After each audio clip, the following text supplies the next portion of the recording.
Այսօր հայ առաքելական եկեղեցին կատարում է տոնը հայրապետների, Երուսաղեմի Հովհաննես հայրապետի, Հովհան Օձնեցի հայրապետի և Հովհան Բորոտնեցի և Գրիգոր Տաթևացի վարդապետների տոնն է այսօր եկեղեցին կատարում և փառք Աստծո, որ մենք հնարավորություն ունենք Սուրբ Գրիգոր Տաթևացու անունը կրող այս եկեղեցու մեջ Շինոհայր գյուղի պատարագ մատուցելու և իր տոնը կատարելու։ Ես իմ երախտագիտությունն և խոնարհումն եմ բերում Սյունյաց թեմի առաջնորդ Մակար Սրբազան եպիսկոպոսին, որի օրհնությամբ և որի արտոնությամբ այսօրվա պատարագը տեղի է ունենում։ Նաև իմ խոնարհումը այս տարածաշրջանի հոգևոր հովին Տեր Միքայել վարդապետին, որը ամեն ինչ արեց, որ այսօրվա պատարագը տեղի ունենա։ Հիսուս ասաց.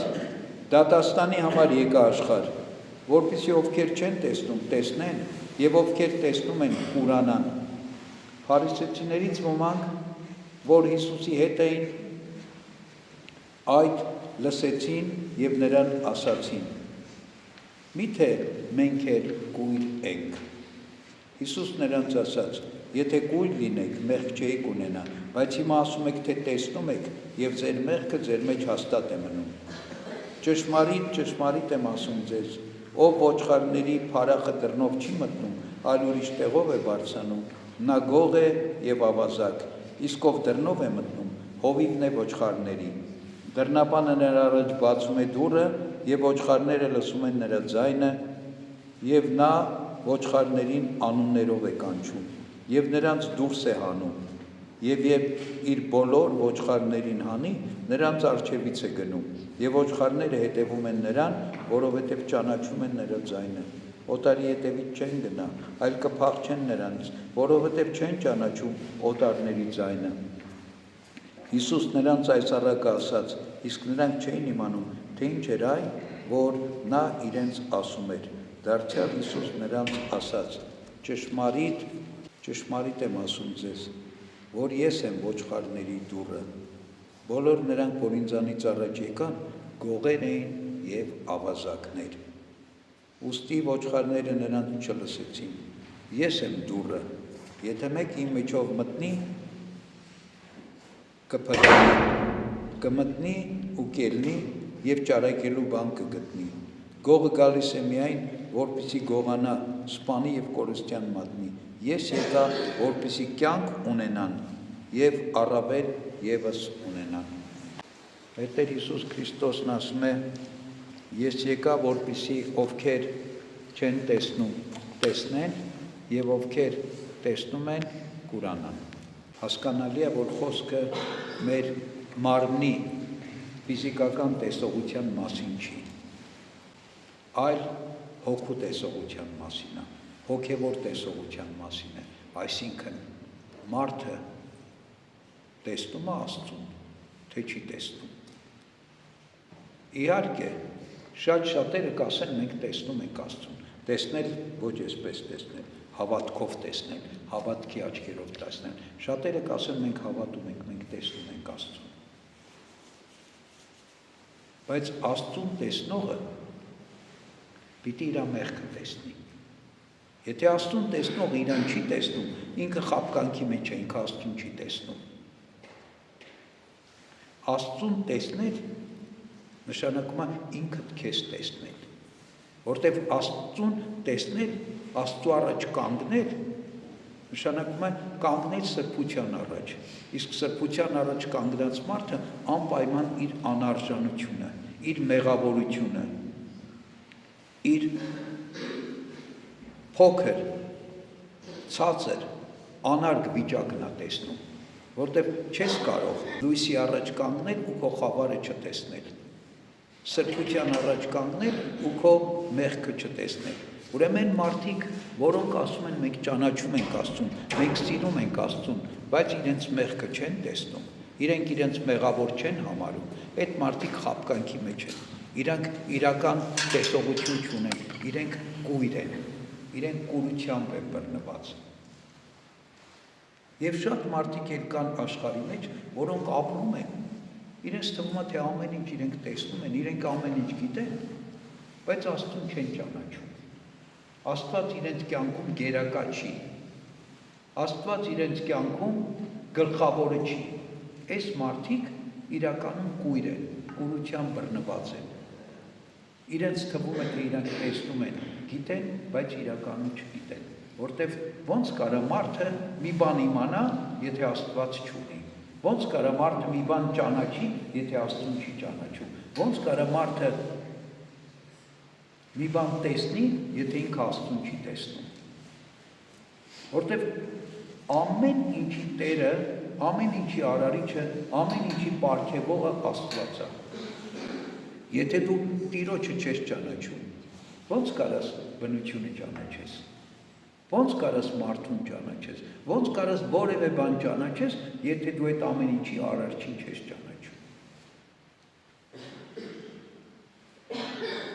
Եվ Քրիստոս խոսում է այս տեսնելու մասին, ասում է ես եկա, որպեսզի նրանք ովքեր չեն տեսնում, տեսնեն, այսինքն մարդկանց հոգու աչքերը բացեն, մարդիկ տեսնեն ճշմարտությունը, տեսնեն իրականությունը, ինչ է ճշմարտությունը։ Ճշմարտությունն է, որ մենք ունենք արարիչ Աստված, որը մեզ շատ է սիրում, որը մեզ այնքան սիրեց, որ երկնքից իջավ երկիր, որպեսզի մեզ համար ինքը իրեն զոհաբերի, որպեսզի մենք փրկվենք։ Այս բանը տեսնում ենք, այս բանը աշխարհը տեսնում է, այս բանը մարդիկ տեսնում են եւ այս տեսնելով ապրում են իրենց կյանքը թե չէ։ Էսը շատ կարևոր է։ Բազմաթիվ մարդիկ աշխարհի մեջ առանց այս իրողության են ապրում, առանց հոգեվորի են ապրում են այն, ինչ որ ֆիզիկական աչքով կարելի է տեսնել, բայց ֆիզիկական աչքով դու կարող ես տեսնել միայն արտաքին երևույթը, ներքինը դու չես հասկանում։ Ֆիզիկական աչքով դու կարող ես տեսնել մարդու արտաքինը, բայց այդ մարդուն դու չես տեսնում, չես հասկանում, որտեղ մարդուն միայն հոգով կարաս հասկանաս, մարդու հոգին տեսնելով կարող ես հասկանալ, իսկ այս աչքերը հնարավորություն չեն տալիս մարդու հոգին տեսնելու, այս աչքերը հնարավորություն չեն տալիս միայն արտաքինը տեսնելու, երևույթը տեսնելու, այլ ոչ էությունը տեսնելու, այլ ոչ բնույթը տեսնելու։ Եվ Քրիստոս սրա մասին է խոսում։ Եվ ովքեր տեսողություն ունեն հոգևոր, տեսնում են, որ դուռը Քրիստոսն է, ինչի մասին ինքն ասում է, ես եմ դուռը, ով որ ինձնով մտնի կփրկվի, առանց այդ դռնին չկա փրկություն, մի դուռ կա, որ մեզ տանում է փրկություն։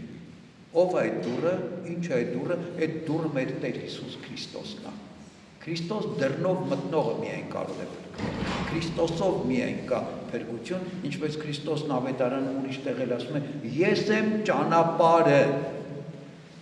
որևէ մեկը չի կարող երկինք գնալ, եթե ոչ ինձանով։ Իսկ եթե մարդը երկինք պիտի չգնա, ուրեմն իզուր է այդ մարդը ծնվել, իզուր է այդ մարդը ապրում, իզուր է իր կյանքը ընդհանրապես, եթե իր ձգտումը երկնքի արքայությունը չի։ Եթե իր ձգտումը ուրիշ բան է այս աշխարհի մեջ, ամեն ինչ պիտի մի օր վերջանա ունայնությամբ, ամեն ինչ հող էր, մի օր հող պիտի դառնա։ Եթե մարդը չի ձգտում դեպի երկինք, եթե մարդը չի ձգտում իր արարչի,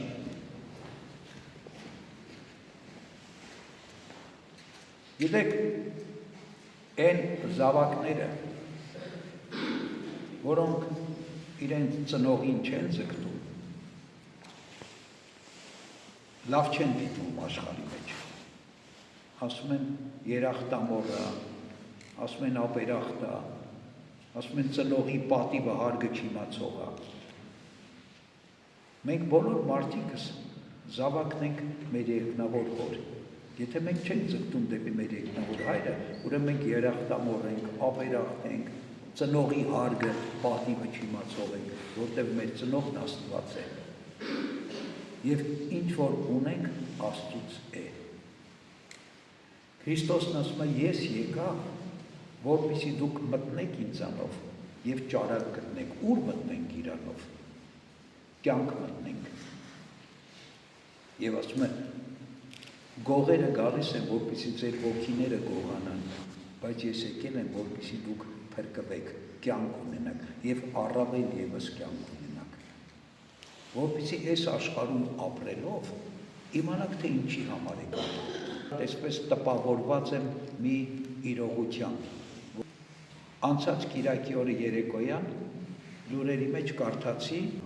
Ռուբեն Վարդանյանի ուղերձը Բաքվի բանտից։ Ինքը պատմում է, թե ինչպես շատ տարիներ առաջ, 39 տարի առաջ,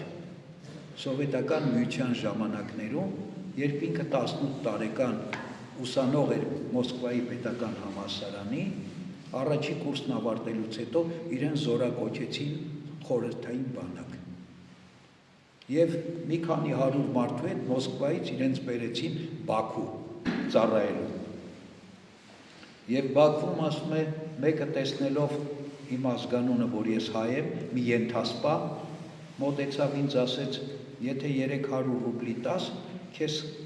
անենց կանենք, որ Հայաստանում անցկացնես ծառայությունդ, քեզ կուղարկենք Հայաստան ծառայելու։ Դե 300 ռուբլին սովետական մեծ փող էր, զինվորը որտեղից պիտի ունենար այդպես փող։ Ասում է, ես ասեցի, որ այդպես մեծ փողեր ինձ մոտ չկա, ես չունեմ։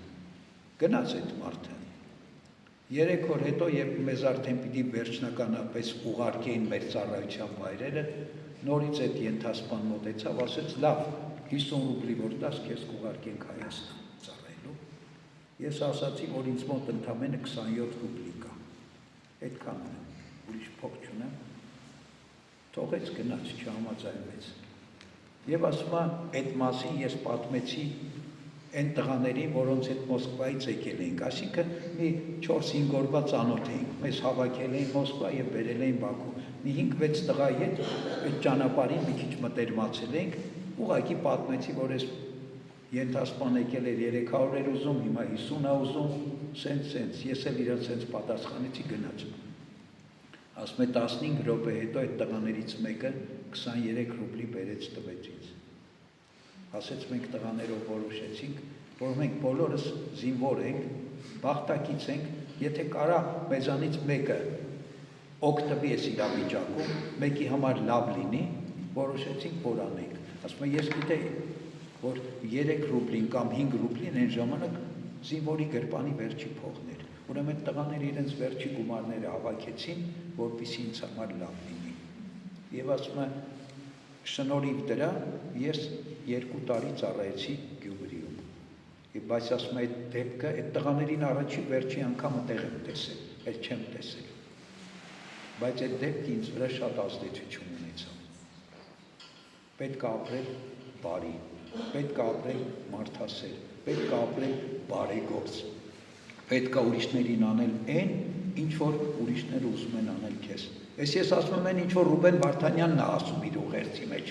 Ես ուղղակի ավետարանից չեմ ցիտում։ Պետք է անել այնպես, որ ակնկալիք չունենալ, անծանոթ մարդուն, այն մարդուն, որին այլևս չես տեսնելու, պիտի բարիք անես։ Գիտեք ինչի համար եմ այս մասին խոսում ես նոր։ Բաքվի բանտը հայի համար դժողքի պես տեղ է։ Հա, մենք միայն կարող ենք ենթադրել կամ պատկերացնել, թե ինչ սոսկալի կտանքների եւ անարգանքի պիտի ենթարկեն հային Բաքվի բանտում։ Բայց այդ մարդը այդ վիճակում գտնվելով խոսում է լույսի մասին, խոսում է սիրո մասին, խոսում է մարդասիրության մասին, խոսում է բարձր արժեքների մասին։ Գիտենք բոլորս, որ այդ մարդը շատ հարուստ մարդ էր, միլիարդատեր էր, ապրում էր Մոսկվաներում, Եվրոպաներում, աշխարհով մեկ։ Այդ մարդը այդ ամեն ինչ թողեց, եկավ Արցախ ու գերի ընկավ։ Հիմա Բաքվի բանտում է եւ չգիտենք ինչ է սպասում։ Բայց ինքը հաղթել է։ Ինքը հաղթել է այս աշխարհին, ինքը հաղթել է թուրքերին, ինքը հաղթել է բոլորին։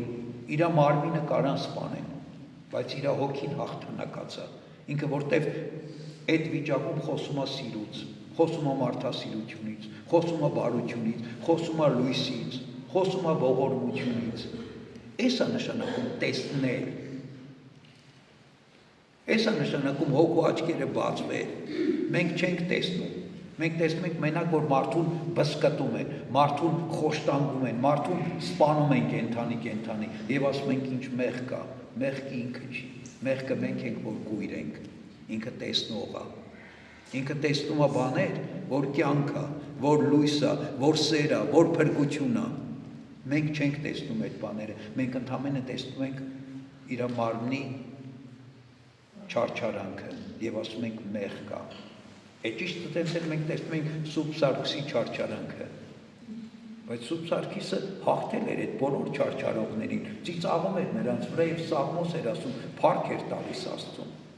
Սուրբ Գևորգը, մյուս սրբերը, էսա տեսնելը։ Եվ այսօրվա մեր սրբերը, որոնց հիշատակը կատարում ենք, Հովհաննես Երուսաղեմի հայրապետը, որն ապրել է 4-րդ դարում, Հովհան Օձնեցի հայրապետը, որ ապրել է 7-րդ դարում, Սուրբ Հովհան Որոտնեցի եւ Գրիգոր Տաթևացի վարդապետները, սրբերը, որոնք ապրել են 14-րդ դարում։ Սրանք տեսնում էին, ոչ միայն տեսնում էին, այլ նաեւ իրենք լուսավորում են մեզ, որպեսզի մենք էլ տեսնենք, մեր հոգու խավարը փարատում էին, եւ իրենք լուսավորիչներ եղան մեզ համար։ Մեր հոգու խավարը փարատողներ եղավ, մեր աչքերը բացողներ եղան։ Եվ էս է կյանքը։ Քրիստոսն ասում է, ես եկա, որպեսզի դուք կյանք ունենաք եւ առավել եւս կյանք ունենաք։ Եթե մենք չունենք այս կյանքը, եթե մեր մեջ կյանքը ընդհանրապես աչքով տեսանելին է, ձեռքով շոշափելին է, մենք խղճուկ վիճակի մեջ ենք, մենք կյանքի մեջ չենք, մենք խավարի մեջ ենք, մենք մահվան մեջ ենք։ Կյանքը առավել է, կյանքը այն է, ինչ ապրեցին այս սրբերը։ Աշխարհը արհամարելով, աշխարհը անարգելով, Աստծո պատվիրանը բարձրացնելով, Աստծո պատվիրանի մեջ լինելով։ Եվ այս բոլոր սրբերը աստվածաբան սրբեր էին, իմաստասեր սրբեր էին, Աստծո հոգով լցված սրբեր են եւ մեզ ավանդեցին ճշմարիտ ընթացքը, ճշմարիտ ուղին եւ ճշմարիտ ճանապարհը։ Եվ այսօր մենք այստեղ հավաքված, այս սուրբ տաճարի մեջ հավաքված, իրենց հիշատակը կատարելով խնդրում ենք իրենց բարեխոսությունը, որպեսզի իրենց բարեխոսությամբ մեր աչքերն էլ բացվեն, մեր հոգու կուրությունը փարատվի, մենք էլ տեսնենք, մենք էլ ճանաչենք այն դուռը, որով պիտի մտնենք եւ հասնենք կյանքի եւ առավել եւս կյանքի, այն կյանքի, որ ճշմարիտ կյանքն է, այլ ոչ թե այն կյանքի, որը նման է անասունի կյանքին։ Անասունի կյանքի մեջ հոգևորը չկա, անասունի կյանքի մեջ մենակ ստամոքսն է, մարմինն է եւ նյութական աշխարհն է, ուրիշ բան չկա, բայց մարդը բարձր է անասունից։ Մարդու համար ոչինչ չարժի այդ նյութականը, երբ որ մարդը ճշմարիտ Աստծո մեջ է գտնվում։ Թող Աստված իր շնորհը եւ ողորմություն անի այս սրբերի բարեփոխությամբ, որպեսզի մեր մեջ մի քիչ կաթի այդ հոգևոր շնորհը մեր կյանքեր ապրելու Աստծո շնորհով։ Աստծո շնորհը, սերը, խաղաղությունը թող ամենքի հետ լինի։ Ամեն։